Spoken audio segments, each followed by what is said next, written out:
What's up, guys? Mason the Brock Henderson here, and this is a series of unfortunate events, Season 1, Episode 3, Reptile Room Part 1.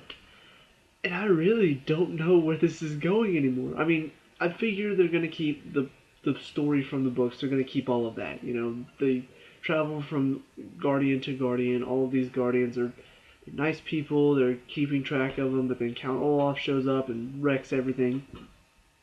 I'm sure that's going to be the general story for each book. However, I don't know what they're going to do with the story outside of that. Because I remember reading some of these books. You know, I don't remember details, I don't remember, specifics, but I remember generally what's going on. The Reptile Room, I remember, it's all about them living with Uncle Monty. About halfway through the book, Count Olaf shows up as Stefano, and then with about maybe a quarter, maybe a sixth of the book left, which it was a fairly small book. I mean, like I said, this is the 12th book. This is the size of the 12th book. The first book was about half that size. The second book was probably a little bit bigger than that, so a little over half of the size of this book. So to say that there's like a quarter of it left, it wasn't that much left whenever Uncle Monty dies. This episode ends with Uncle Monty's death.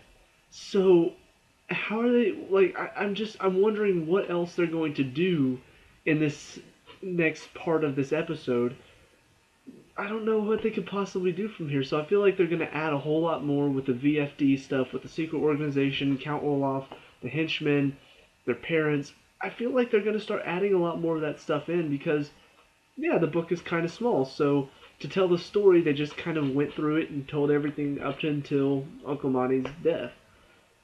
They did it fairly well. I mean, I don't know how else to say it. They really did capture Uncle Monty so very well. I remember reading about him and just reading this joyous personality in him, and that's exactly what I got. You know, he's so vibrant about life and just wants the Baudelaires to experience it. And God, the line about the reptiles, you know, don't let a couple of poisonous reptiles, don't let them taint your opinion of all reptiles. Because once you figure out who's dangerous, which ones are dangerous and which ones are good, you can find that they're actually quite enjoyable to be around. The perfect, just figure of speech, well, not, I don't know what word I'm looking for right there, but just the perfect representation of don't let Count Olaf spoil the fact that you met one awful person. That one awful person was your guardian. Don't let that ruin your opinion of your next guardian. And I remember that in the book. I remember them going to Uncle Monty, and just like in the show, very suspicious of him.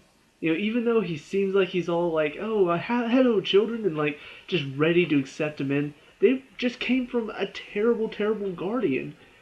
So it's only natural for them to be like, we don't trust you.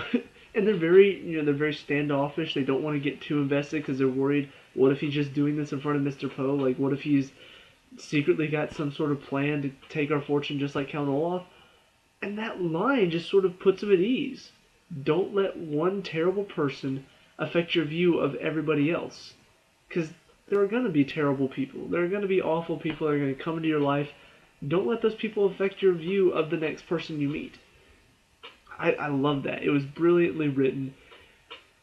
And in my opinion, for a show that loves to go really goofy and silly at some points, I thought it was a very, very, very good, emotional, and serious moment in the midst of all of this goofiness. I feel like we're going to get that. You know, we're going to have that moment in all of these episodes where all this goofy, silly, you know, Neil Patrick Harris acting like goof. And then there's going to be that one moment that just sticks out, and you're going to remember that and be like, you know, that was a really good moment.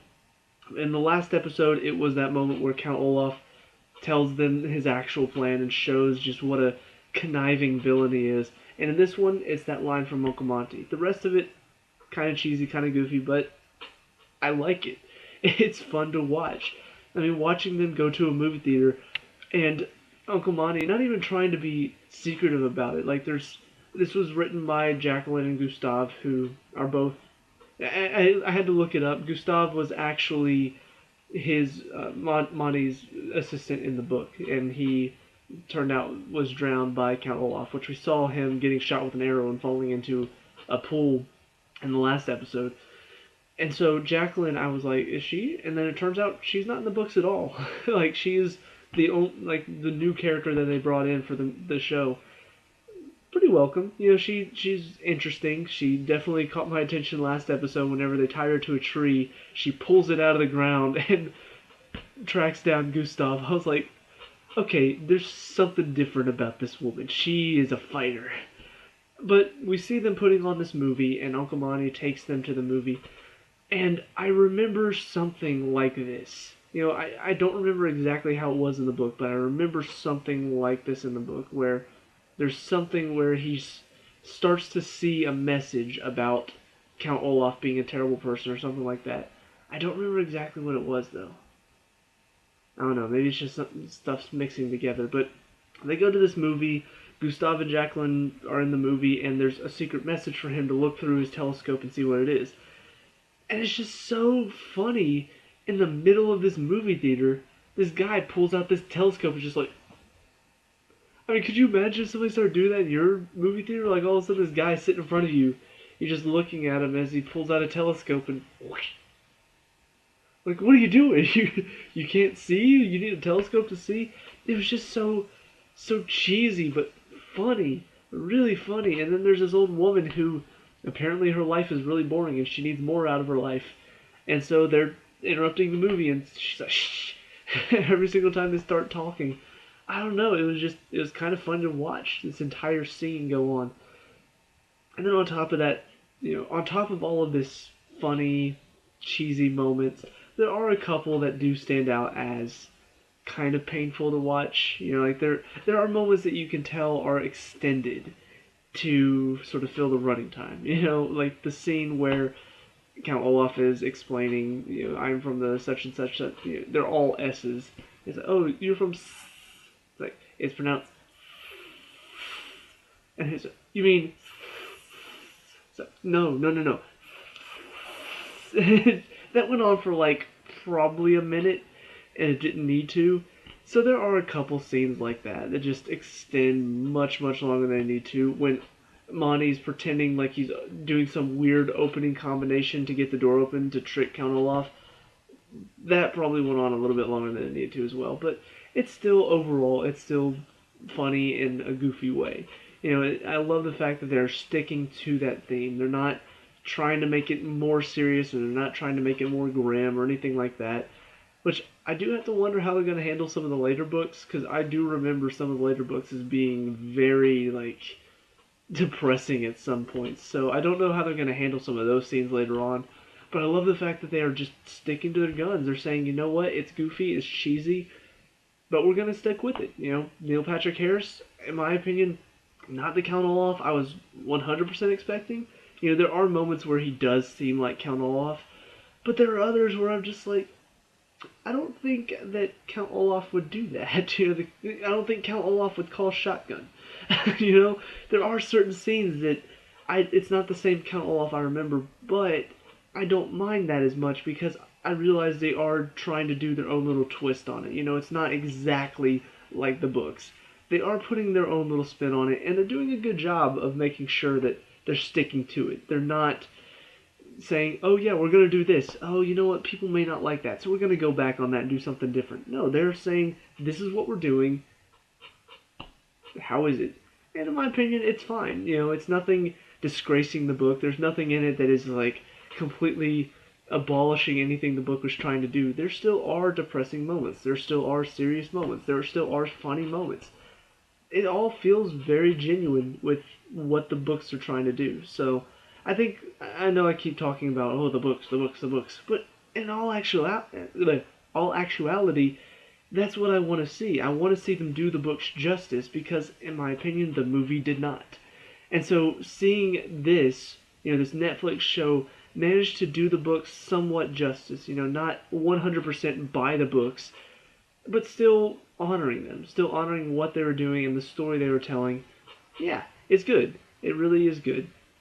A couple other things to talk about. Of course, we see more about the parents in this one. I like the fact that we are just getting one clip each episode. It's not something that's taking over the show. It's not like, oh, now it's the parents' show. No, that would be dishonoring the books in my opinion if you showed too much about the parents. But we see apparently they're in Peru, and so I don't know if they told Monty to go to Peru because they knew they'd end up there somehow, or I don't know. But going forward, this second episode obviously is going to deal with the fact that Monty's dead now, and so the Baudelaires are going to have to deal with that at first. I assume part of the episode is going to deal with them trying to convince Mr. Poe and the police, whoever show up, that it was Count Olaf that did it, and that Stefano is actually Count Olaf. And of course, I remember the one scene from the books that it was for my middle school mind, like whenever they're trying to convince Mr. Poe that Count Olaf was actually Stefano, that one scene where Mr. Poe's just like, well, what about the tattoo on his ankle? And then he lifts it up and there's no tattoo. I remember in middle school, I'm like, but what? What? How is there no tattoo? Like, how is that possible? So, I don't know if they're gonna do that. Well, obviously they'll do that part. I'm not sure how far they're gonna go into it though. But I do remember that was one big part of the end. How this book ended. It was all about convincing Mr. Poe that Stefano is actually Count Olaf and that he killed Uncle Monty. So I'm looking forward to see what they're going to do next. It's really good setup for the second part. I like one thing I haven't talked about yet. The theme song. It's good. It really is good. I'm catching myself humming it just halfway through the episode. Look away, look away. It's kind of catchy. And on top of that, it sounds like they're changing it up for every book. Like the first one talks about them going to Count Olaf. The second one talks about them going to Uncle Monty. That's clever. I like, the words are very good. The dialogue, just like with the dialogue with Lemony Snicket, is all really good. It's all just, it's like a bit of nostalgia, just coming back to me. I'm just like, oh, I remember some of this stuff. I remember the reptile room. He's introducing his new reptile that he found. I'm like, the incredibly deadly viper. And then, finding out that he knows something's up with Stefano. I'm like, I remember this. He thinks that he's actually a spy from the Herpetological Society.